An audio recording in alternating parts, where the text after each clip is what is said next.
So the ego gives us the most basic part of our identity structure. And we get our basic structure when we're separated from universal consciousness.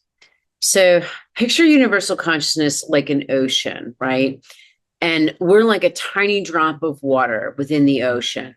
And then along comes the ego, like a little creature, and it wraps that tiny little droplet in a blanket so that it's separate from universal consciousness. And that blanket is your personal story. And when we get wrapped in that personal story, then you think you're separate from universal consciousness.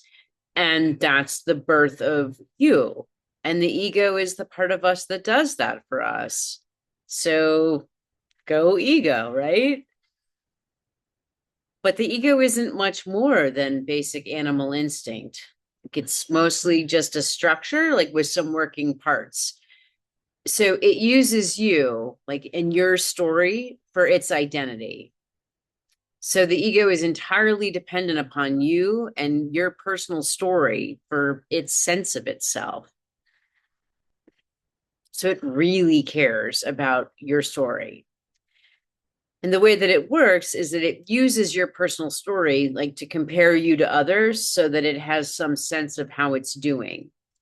And it does that because the ego is just basic animal instinct.